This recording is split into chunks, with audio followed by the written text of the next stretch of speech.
अस्सलाम वालेकुम my dear students, welcome to the online series of lectures. आज का जो हमारा टॉपिक है वो बेसिकली न्यूमेरिकल्स हैं जो हमने परफॉर्म करने हैं।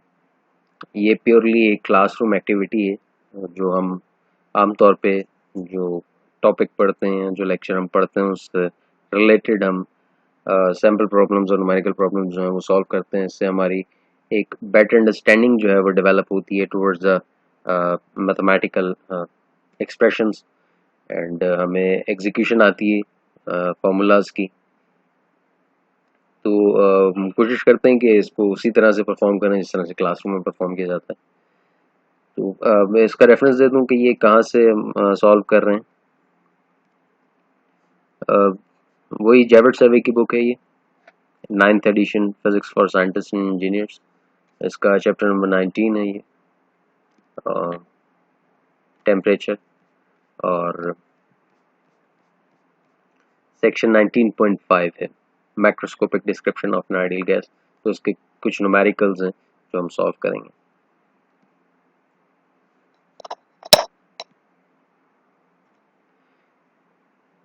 और लेक्चर स्टार्ट करने से पहले मैं आप लोगों को एक चीज़ क्लियर कर दूं कि जब भी हम न्यूमेरिकल प्रॉब्लम्स जो है वो सॉल्व करते हैं तो उसके लिए सबसे ज़्यादा इंपॉर्टेंट होता है उसकी स्टेटमेंट को अंडरस्टैंड करना, कि जो स्टेटमेंट हमें दी गई है उसको अंडरस्टैंड करना, उसको पढ़ना और उसके अंदर से डाटा कलेक्ट करना। तो जब हम डाटा कलेक्ट कर लेते हैं तो डाटा कलेक्शन के बाद फिर जो मोस्ट इम्पॉर्टेंट थिंग है वो फार्मूला जो हमने एग्जीक्यूट करना है, जो फार्मूला हमने यूज़ करना है। क्योंकि बहुत दफ़ा इस तरह से होता है कि हमारे पास काफ़ी मुख्तलिफ फार्मूलाज जो हैं वो मौजूद होते हैं कोई एक क्वांटिटी फाइंड करने के लिए, लेकिन अब हमें according to the given statement या गिवन डाटा हमने चूज़ करना है कि हमने कौन सा सूटेबल फार्मूला जो है, मैथमेटिकल एक्सप्रेशन जो है वो इसके ऊपर अप्लाई करना है। अब जिस तरह से हमारे पास ये फर्स्ट न्यूमेरिकल है, a rigid tank contains 1.5 moles of an ideal gas. Determine the number of moles of gas that must be withdrawn from the tank to lower the pressure of the gas from 25 atm to 5 atm. अब हमारे पास एक container है जिसके अंदर gas मौजूद है, उसके जो मोल्स उसमें है, नंबर ऑफ मोल्स हमें दिए हैं, और जो प्रेशर है वो हमने रिड्यूस करना है। किस तरह से रिड्यूस करना है कि हमने जो नंबर ऑफ मोल्स हैं उनको डिक्रीज करना है। अब एज्यूम हम करेंगे कि वॉल्यूम और टेम्परेचर जो है वो कांस्टेंट है। तो अब हमारे पास जो जो चीज़ें इसके अंदर मौजूद हैं वो प्रेशर है और नंबर ऑफ मोल्स हैं, और टेम्परेचर और वॉल्यूम जो है वो कांस्टेंट है। तो हम दो स्टेट्स बना लेते हैं सिस्टम की, एक इनिशियल स्टेट, एक final state, by using the general gas ideal gas equation PV is equals to nRT। तो वही इक्वेशन फाइनल उसके साथ स्टेट के साथ, और वही इक्वेशन इनिशियल स्टेट के साथ हम दोनों की रेशो ले लेते हैं। तो जब रेशो लेंगे तो वॉल्यूम चेंज नहीं हो रहा, वॉल्यूम कैंसिल आउट हो गया। आर जो है वो तो वैसे ही कांस्टेंट है, और टी जो है वो भी हमें स्टेटमेंट में दिया गया तो कांस्टेंट है। तो ये सारी वैल्यूज कैंसिल हो गई, हमारे पास जो रेशो आ गई वो आ गई P F over P I is equals to N F over N आई।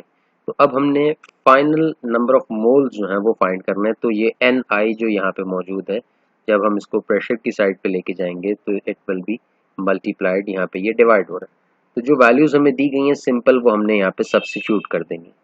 अभी हमारे पास फाइनल नंबर ऑफ मोल्स आ गए। अब अगर स्टेटमेंट गौर से पढ़ें, जैसे मैंने कहा कि स्टेटमेंट को गौर से पढ़ना बहुत ज़रूरी है, तो उसमें क्या पूछा कि determine the number of moles of gas that must be withdrawn. ये नहीं पूछा कि बच जाने वाले कितने होंगे मोल्स, ये पूछा कि विथड्रॉन कितने होंगे, निकालना कितना पड़ेगा हमें नंबर ऑफ मोल्स को प्रेशर को डिक्रीज करने के लिए। तो फिर हम क्या करेंगे कि हमारे पास जो इनिशियल वैल्यू थी नंबर ऑफ मोल्स की और जो हमारे पास फाइनल वैल्यू है नंबर ऑफ मोल्स की, उन दोनों को सब्ट्रैक्ट करेंगे तो हमारे पास वो स्पेसिफिक वैल्यू निकल आएगी जो हमने विथड्रॉन करनी है, जो हमने एक्सक्लूड करनी है फ्रॉम द सिस्टम। तो ये इसके अंदर लास्ट लाइन के अंदर जो नंबर ऑफ मोल्स एक्सक्लूडेड है, विथड्रॉन है, उसकी वैल्यू आ गई 1.20 मोल।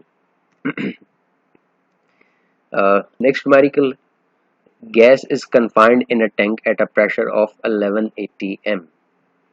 ये atm जो एटमॉस्फेरिक प्रेशर का यूनिट है,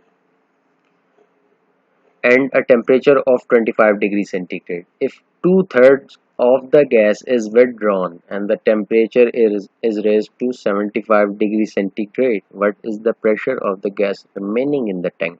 अब हमें इसमें प्रेशर की इनिशियल वैल्यू दी हुई है, टेम्परेचर्स दिए हुए, और अगर गौर से हम देखें तो गैस का जो मास है या नंबर ऑफ मोल्स हम उसको कह लें, वो क्या है कि if 2/3 of the gas is withdrawn, अब कोई वैल्यू नहीं हमें स्पेसिफिक दे रखी इसके अंदर, सिर्फ क्या कहा गया है कि 2/3 जो इनिशियल वैल्यू का 2/3 जो है वो उसको हम निकाल दें, एक्सक्लूड कर दें। तो हम अगर कंसीडर करते हैं कि पहले जो है वो 1 मोल था, तो 1 मोल था तो 2/3 अगर उसमें से निकाल देंगे तो अब 1/3 मोल्स रह जाएंगे। तो ये इसके अंदर एक थोड़ी सी टेक्निकल चीज़ है इस स्टेटमेंट के अंदर, जिसको हमने जब परफॉर्म करेंगे वो जहन में रखना। अब वही टेम्परेचर की इनिशियल फाइनल वैल्यूज हमारे पास मौजूद है, उसको हमने कन्वर्ट कर लिया, इन वैल्यूज को हमने कन्वर्ट कर लिया केल्विन में। अब volume of the tank is assumed to be unchanged, तो वॉल्यूम की वैल्यू की चेंज नहीं हो रही, since 2/3 of the gas is withdrawn. अब देखो एन एफ की जो वैल्यू है इज इक्वल्स टू NI/3 लिखी हुई है, ठीक है, क्योंकि 2/3 हमने उसमें से निकाल दी, तो जब 1 में से आप 2/3 निकालेंगे तो 1/3 will be remaining from the ideal gas equation. तो वही जिस तरह से हमने पिछला फॉर्मूला एग्जीक्यूट किया था, एग्जैक्टली वही फॉर्मूला और तकरीबन सारे न्यूमेरिकल्स में वही फॉर्मूला है।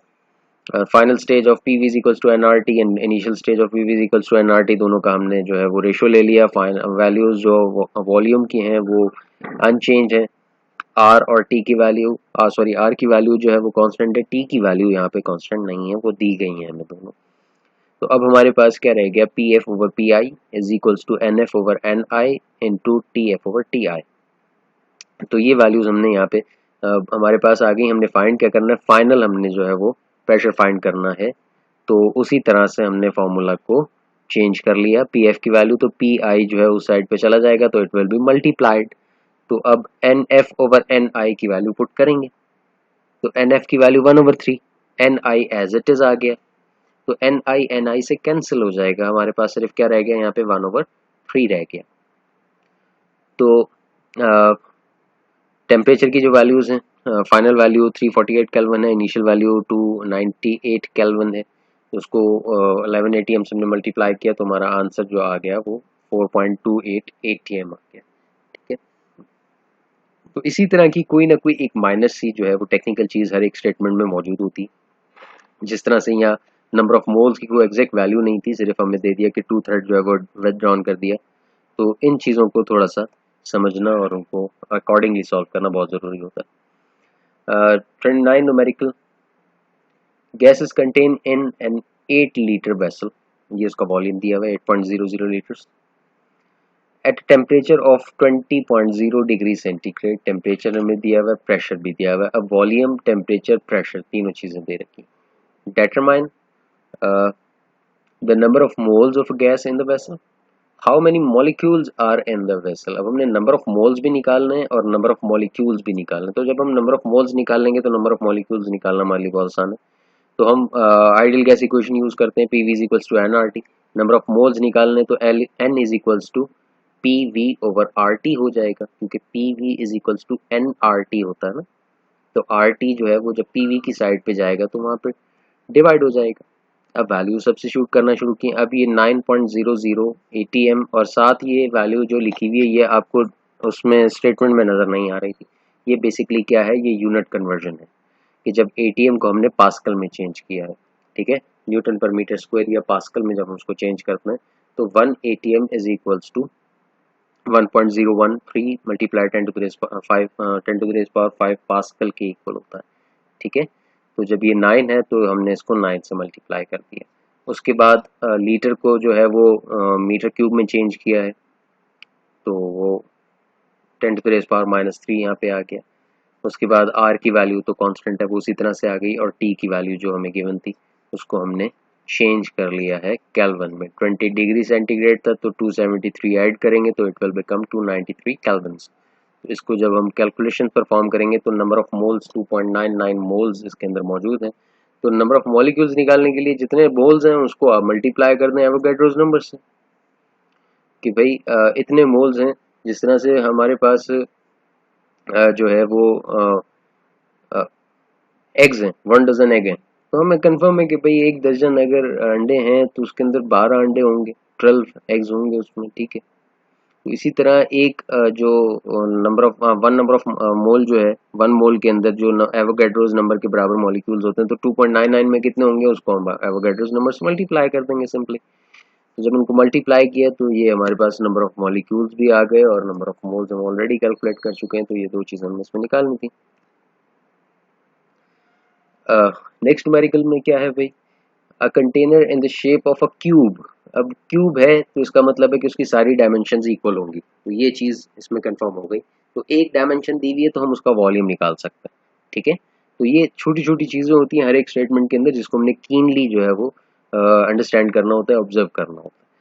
तो 10.0 सेंटीमीटर, तो इसका मतलब है कि उसकी लेंथ विथ हाइट तीनों 10.0 सेंटीमीटर होंगे, तो हम उसका वॉल्यूम निकाल सकते हैं बड़ी आसानी से। विद इक्विवेलेंट मोलर मास दिया हुआ है हमें 28.9 ग्राम्स पर मोल, ये मोलर मास दिया हुआ है गैस का। At atmospheric pressure and 300 kelvin. Atmospheric pressure क्या होगा भाई, एटमॉस्फेरिक प्रेशर जो है वो 1 atm के इक्वल होता है, ठीक है, और उसको हम पास्कल में कन्वर्ट कर सकते हैं। Find the mass of the gas, हमने गैस का मास फाइंड करना है, हमने उसको ग्रेविटेशनल फोर्स फाइंड करनी है। Force it exerts on the each face of the cube, इसका मतलब हमने प्रेशर फाइंड करना है। Force on each face, face जो है वो एरिया की फॉर्म में होगा और फोर्स अप्लाई होगी तो फोर्स पर यूनिट एरिया वो प्रेशर बन जाएगा। Why does such a small sample exert such a great force, तो ये तो बड़ी आसान सी बात है कि जो गैस मॉलिक्यूल्स हैं बहुत हाई स्पीड में मूव कर रहे होते हैं, तो they exert a very high force on the walls of the container. तो अब हम इसको सॉल्व करना शुरू करते हैं। हमारा अब देख लेते हैं, सबसे ए पार्ट में हमने मास फाइंड करना है। अब मास फाइंड करने के लिए हमारे पास नंबर ऑफ मोल्स होने चाहिए। जब नंबर ऑफ मोल्स हमारे पास आ जाएंगे तो उनको हम मोलर मास से मल्टीप्लाई कर देंगे, तो हमारे पास मास निकल आएगा। तो यहाँ पे किया क्या है, PV is equals to N R T को ड्राइव किया, N is equals to PV over R T, उस एन को जो है नंबर ऑफ मोल्स को मोलर मास से मल्टीप्लाई किया, तो हमारे पास टोटल मास निकल आएगा। तो वो टोटल मास कैलकुलेट किया हुआ, उसी तरह से पी की वैल्यू पुट की है, that is converted into pascal, ठीक है। 1 atm जो है वो 1.013 मल्टीप्लाई 10⁵ पास्कल के इक्वल होता है। अभी हमने तो पीछे भी जो न्यूमेरिकल सॉल्व किया था उसके अंदर भी वैल्यू जो है वो चेंज की थी, यूनिट कन्वर्जन जो है। अच्छा, उसके बाद अब 10 सेंटीमीटर हमें डायमेंशन दी हुई थी, तो सेंटीमीटर को हमने मीटर में कन्वर्ट किया, दैट इज 0.100 मीटर, और उसका क्यूब ले लिया, क्योंकि length multiply by width multiply by height, तीनों डायमेंशंस को मल्टीप्लाई करेंगे तो वॉल्यूम निकल आएगा। वॉल्यूम की वैल्यू हो गई, मोलर मास पुट कर दिया। अब मोलर मास में आपको यहाँ पे कहीं पे 10⁻³ जो है वो नजर नहीं आ रहा था, यहाँ पे जब हमने वैल्यू पुट की तो 10⁻³ हो गया। किस तरह से हो गया, यहाँ पे ग्राम में दी हुई है वैल्यू, यहाँ किलोग्राम में दी हुई है, तो ये यूनिट कन्वर्जन के अंदर ये छोटी छोटी चीजें जो हैं ये देखनी है आपने। उसके बाद फिर वही आर की वैल्यू और टी की वैल्यू जो है वो हमें दे रखी थी 300 केल्विन, ऑलरेडी केल्विन में वैल्यू दी हुई थी, तो हमने एज इट इज पुट कर दी, हमारे पास मास निकला है। अब फोर्स ऑफ ग्रेविटी निकालना बहुत आसान है, मास को मल्टीप्लाई कर दें ग्रेविटेशनल एक्सेलरेशन के साथ, तो हमारे पास फोर्स निकल आएगी न्यूटन्स में। और force exerted on the wall of the container, तो जब वॉल पे हम निकाल रहे हैं कंटेनर की, तो वो जो वॉल है वो एरिया है, 2 डायमेंशनल है, तो एरिया निकालने के लिए हमारे पास जो डायमेंशन दी हुई थी 10 सेंटीमीटर, उसी का हमने उसको एरिया में कन्वर्ट कर दिया। तो वॉल्यूम में देखो 10 की इसकी पावर जो है 0.100 मीटर की जो पावर 3 ली थी, तो हमने वॉल्यूम निकाला, उसी की पावर 2 ले लेंगे तो हम एरिया निकाल लेंगे। एरिया 2 डायमेंशनल है, वॉल्यूम 3 डायमेंशनल है। तो प्रेशर और फोर्स, प्रेशर हमें दिया हुआ है 1 atm, उसको हमने एरिया से मल्टीप्लाई कर दिया, तो हमारे पास फोर्स निकल आई, ठीक है। और वही बात कि वो इतनी फोर्स जो है वो किस तरह से एक्सर्ट कर सकते हैं, इतना स्मॉल सैंपल जो है, तो molecules must be moving very fast to hit the walls of the container. Next numerical, an auditorium has dimensions 10.0 meter, 20.0 meter and 30.0 meter. How many molecules of air fill the auditorium at 20 degrees centigrade and a pressure of 101 kilopascal, which is equals to 118? अच्छा, अब हमें volume given है, हमें temperature भी given है और हमें pressure भी गिवन है और हमने नंबर ऑफ मॉलिक्यूल्स निकालने तो सबसे पहले हम नंबर ऑफ मोल्स कैलकुलेट कर लेते हैं, उसको एवोगाड्रोस नंबर से मल्टीप्लाई करेंगे तो हमारे पास नंबर ऑफ मॉलिक्यूल्स आ जाएंगे। वही बात जो हमने अभी थोड़ी देर पहले मैंने आपको एग्स की एक एग्जांपल दी थी, ठीक है। तो P V equals to N R T, वही इक्वेशन हम बार बार इस्तेमाल कर रहे हैं। तो नंबर ऑफ मोल्स कैलकुलेट करने के लिए N is equals to P V over R T. अब हम वैल्यू सब्स्टिट्यूट करेंगे, पी की वैल्यू जो है देखो 101 किलो पास्कल था, किलो हो गया 10 की पावर 3 और 101, तो 1.01 जब हो जाएगा तो दो जीरोस जो है वो 10 की पावर 2 ये हो गया और किलो का 10 की पावर 3, तो दोनों को जब ऐड करेंगे तो 10 to the raise power 5 newton पर मीटर स्क्वायर पास्कल के इक्वल होता है, ठीक है। इसी तरह से आगे जो हमें वॉल्यूम के डायमेंशन दिए हुए थे उन सबको हमने मल्टीप्लाई कर दिया, आर और टी की वैल्यू जो है टी की वैल्यू को केल्विन में कन्वर्ट किया, आर की वही वैल्यू जो हम यूज करते हैं, तो ये हमारे पास 2.49 multiply 10 to the raise power 5 moles आ गए, ठीक है। अब हमने क्या निकालना है, नंबर ऑफ मॉलिक्यूल्स निकालना है। जब नंबर ऑफ मॉलिक्यूल्स हमने कैलकुलेट करने हैं तो उसके अंदर देखो number of moles multiply by Avogadro's number, जब उनको हमने मल्टीप्लाई किया तो हमारे पास नंबर ऑफ मॉलिक्यूल्स जो ऑडिटोरियम को फिल करने के लिए चाहिए किस टेम्परेचर के ऊपर, 20 डिग्री सेंटीग्रेड के ऊपर। Use the definition of Avogadro's number two find the mass of the helium atom. मेरा ख्याल है इससे ज्यादा आसान न्यूमेरिकल क्या होगा कि एवोगाड्रोस की डेफिनेशन यूज करते हैं हमने number of find the mass of the helium atom. अब हम कहते हैं कि लेट से हमारा जो हीलियम एटम है उसका मास है एम नॉट, ठीक है, और जो मोलर मास है हीलियम का वो है 4.00 ग्राम्स। अब मोलर मास का मतलब ये हुआ कि एक एटम का मास न मल्टीप्लाई बाय एवोगाड्रोस नंबर, तो टोटल हमारे पास मोलर मास निकल आएगा। तो इसको हम क्या करते हैं कि जो मोलर मास है उसको एवोगाड्रोस नंबर से अगर डिवाइड कर दें तो हमारे पास एक एटम का मास निकल आएगा। तो वही हमने बिल्कुल यहाँ पे किया है, ठीक है। अब देखो जो आंसर हमारे पास आया एम नॉट का वो आया 6.64 multiply 10 to the raise power -24 grams पर मॉलिक्यूल, ठीक है। अब यहाँ ग्राम्स के अंदर हमारे पास है तो 10 टू द रेज़ पावर -24 है, तो उसी को जब किलोग्राम में चेंज करेंगे तो it will become 10 to the raise power -27। तो ग्राम से किलोग्राम में जब हमने उसको कन्वर्ट किया तो 10 टू द रेज़ पावर -3 उसके अंदर ऐड हो गई, तो -24 एंड -3 इट विल बिकम -27। तो यहाँ से हम mass of the single helium atom जो है वो फाइंड कर सकते हैं। अच्छा, लास्ट में जो है ये सिंपल प्रॉब्लम है जो बुक के अंदर मौजूद है, इसको आप खुद पढ़ेंगे, इसको सॉल्व करेंगे और इसका सोल्यूशन मैंने यहाँ पे पुट कर दिया, आपको बुक से भी मिल जाएगा। But the basic thing is that कि इतने सारे न्यूमेरिकल जब आपने सॉल्व कर लिए हैं तो एक आध न्यूमेरिकल आप खुद अपनी अंडरस्टैंडिंग से जो है इस स्टेटमेंट को पढ़ के इसकी उसमें से डाटा जो है वो कलेक्ट करें, और उस डाटा को कलेक्ट करने के बाद फॉर्मूला वही है जो हम यूज़ करते आ रहे हैं, तो उसको एग्जीक्यूट करें, उसको सॉल्व करें एंड देन चेक करें अपना जो है वो क्रॉस चेक करें कि आपका जो आंसर है वो वही है जो आंसर यहाँ इसके अंदर दिया हुआ है।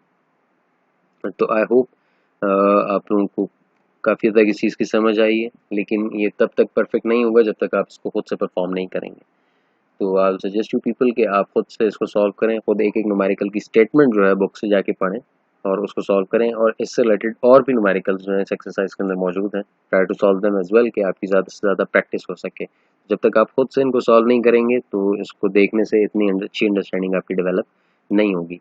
तो कुछ चीज़ों का ख्याल रखना है, स्टेटमेंट गौर से पढ़नी है, यूनिट कन्वर्जन गौर से आपने देखनी है कि किस तरह से अपनी यूनिट को कन्वर्ट करना है, ठीक है। तो ये छोटी छोटी चीज़ें हैं जो किसी किस्म का जो एरर क्रिएट कर देती हैं अक्सर, तो उस एरर को ख़त्म करने के लिए इन चीज़ों को कीनली ज़रा ऑब्जर्व करना पड़ता है। तो stay home, stay safe, take care, Allah हाफ़िज़।